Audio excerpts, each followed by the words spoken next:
আমি ভেবেছিলাম অনলাইন প্রচারের জন্য হয়তো আপনারা এই ছবিগুলো দিয়েছেন, কিন্তু আমি দেখতে পেলাম স্টেজে ওঠার পরপরই এই যে আমার প্রিয় মুস্তাফিজ ভাইয়ের ছবি আপনারা ব্যবহার করেছেন, আমার ছবি ব্যবহার করেছেন, হেলাল ভাইয়ের ছবি ব্যবহার করেছেন।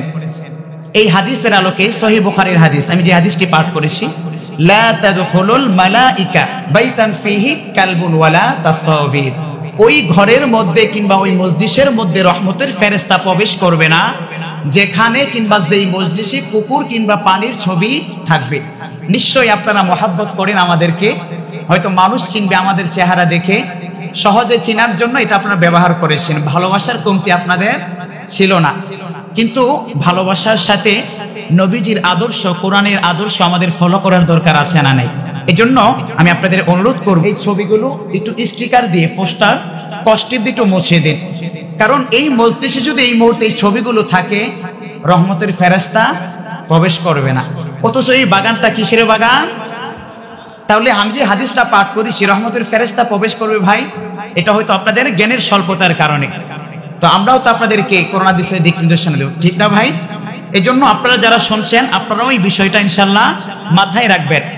সমস্ত ফুকাহে কেরাম এই বিষয়ের উপর ঐকমত পোষণ করেছেন যে প্রিন্ট ছবি এটা সম্পূর্ণ হারাম। তবে হ্যাঁ, মোবাইলের মাধ্যমে এই যে ভিডিও ক্যামেরাম্যান এসেছে, ওনারা যদি কোনো ভিডিও ধারণ করে এটা অন্তত জায়েজের একটা শরত রেখেছে, যুক্তি অনেকে অনেকভাবে দিয়েছে। মিশরের আল আজহার বিশ্ববিদ্যালয় সহ তারা যুক্তি পেশ উপস্থাপন করেছে। বিখ্যাত ইসলামিক স্কলার পাকিস্তানের যিনি সাবেক বিচারক ছিলেন তাকি ওসমানী হাফিজাহুল্লাহ, তিনি বর্তমান তথ্য প্রযুক্তির ছবিটা জায়েজের শরত দিয়েছেন এই লজিকে যে স্বাভাবিকভাবে আমরা যখন স্বচ্ছ পানিতে তাকাই তখন দেখবেন আমাদের চেহারা স্পষ্ট দেখা যায়, কিন্তু সেই স্বচ্ছ পানি যখন আমরা নাড়া দেই তখন সেই পানির মধ্যে আমাদের দৃশ্য আর দেখা যায় না। যেমনই ভাবে ওই পানির মধ্যে ওই ছবির আর স্থায়িত্ব পাওয়া যায় না যখন পানিকে আমরা নাড়া দেই, ঠিক একই ভাবে অনলাইনে আমরা মোবাইলের মাধ্যমে যে ছবিগুলো উঠাই এগুলো কেমন যেন অনলাইনের মধ্যেই সীমাবদ্ধ, ডিলিট করে দিলে আর খুঁজে তার অস্তিত্ব পাওয়া যায় না।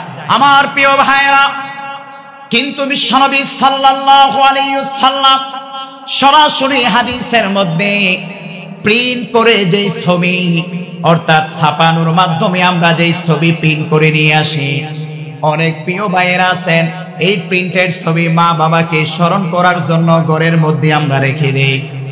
বাবাকে দেখলে বাবার কথাগুলো মনে পড়ে, দাদার ছবি দেখলে ছোটবেলার কথাগুলো মনে পড়ে। আচ্ছা, যেই দাদা এবং যেই মা বাবার ছবিগুলো আপনি ঘরের মধ্যে রাখলেন, ওই ঘরের মধ্যে যদি রহমতের ফেরেশতা প্রবেশ না করে তাহলে এই ছবি রেখে কি আপনার দুনিয়ার কোনো কল্যাণ আছে? যাকে আজকে আপনি স্মৃতি হিসাবে রেখে দিলেন ও তো আপনি নিজেই কয়েকদিন পরে স্মৃতি হয়ে যাবেন, ঠিক না বেঠিক? কাজেই মা বাবা এবং আমাদের জন্য এমন কিছু আপনারা কাজ করুন যেটা কিয়ামত পর্যন্ত স্মৃতি এবং ভালোবাসা হয়ে থাকবে। মাশাআল্লাহ, ভাইরা ছবিগুলো মুছে দিয়েছে, আশা করা যায় এখন আমাদের এই প্যান্ডেল রহমতের ফেরেশতারা আসবে। এজন্য এটা কেউ বাজেভাবে নেবেন না যে তারা এই কাজটা খারাপ করেছে। মানুষ ভুল করলে তো ভাই সংশোধন আসে কি আসে না? আপনারাও শিখতে পেলেন, এই কাজটা অহরহর জায়গায় হয় প্রিয় ভাইয়েরা আমার।